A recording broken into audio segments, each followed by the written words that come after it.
جسم سے وضو کے جو قطرے ہیں وہ ٹپک رہے ہیں اور اپنے بائیں ہاتھ میں اس نے اپنا جوتا پکڑا ہوا ہے.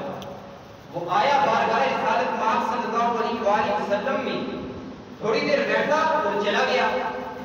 صحابہ اکرام فرماتے ہیں دوسرا دن ہوا, ہم وہی تشریف فرما تھے کہ آقا کریم علیہ السلام نے پھر وہی بات ارشاد فرمائی کہ میرے صحابہ تھوڑی دیر بعد تمہارے پاس ایک شخص آئے گا, وہ شخص جنتی ہے. صحابہ فرماتے ہیں تھوڑی دیر گزری تو پھر وہی شخص آیا, بیٹھا اور چلا گیا. فرماتے ہیں تیسرا دن گزرا, تیسرا دن ہوا, آقا کریم علیہ السلام نے پھر وہی ارشاد فرمایا. فرماتے ہیں پھر وہی شخص آیا, بیٹھا اور چلا گیا.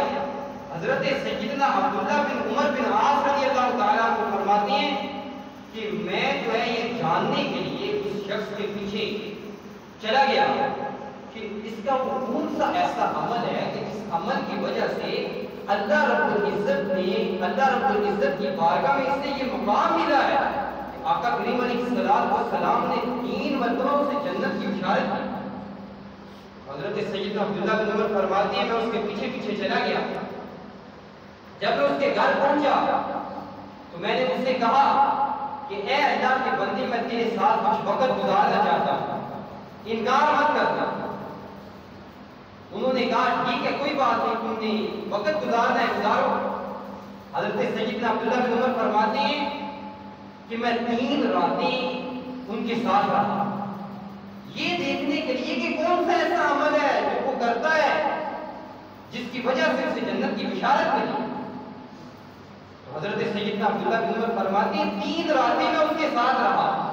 میں کیا دیکھتا ہوں رات کو بھی وقت کے ساتھ سو جاتا ہے, صبح بھی فجر کی نماز کے لیے اٹھتا ہے, نہ کوئی لمبی چوڑی عبادت ہے, نہ کوئی تہجد کی نماز, نہ کوئی ذکر و اذکار, کوئی ایسا عمل نہیں کہ جسے دیکھ کر میں یہ کہوں کہ یہ عمل ہے وہ جس کی وجہ سے اسے جنت کی بشارت ملی. فرماتے ہیں 3 دن گزر گئے اس سے پہلے کہ میں اس کے معاملات کو معمولی جانتا, میں نے خود اس سے پوچھ لیا کہ اے اللہ کے بندے تیرا کون سا ایسا عمل ہے کہ جس کی وجہ سے آقا کریم علیہ السلام نے تجھے 3 بار جنت کی بشارت دی. تو وہ انصاری صحابی کہنے لگے کہ میرے سارے معاملات تیرے سامنے ہیں, کوئی ایسا عمل نہیں جو میں کرتا ہوں جس کی وجہ سے مجھے جنت کی بشارت ملی. تو صحابی رسول کہتے ہیں میں نے دوبارہ پھر پوچھا نہیں آپ مجھے بتائیں وہ کون سا عمل ہے. تو وہ کہنے لگے ہاں ایک عمل ضرور ہے کہ جس کی وجہ سے ہو سکتا ہے کہ آقا کریم علیہ السلام نے مجھے جنت کی بشارت دی. فرماتے ہیں وہ کون سا عمل ہے. تو صحابی رسول فرماتے ہیں کہ جب اللہ رب العزت میرے کسی بھائی کو نعمت عطا کرتا ہے, کوئی بھلائی عطا کرتا ہے, تو میں اس پر حسد نہیں کرتا.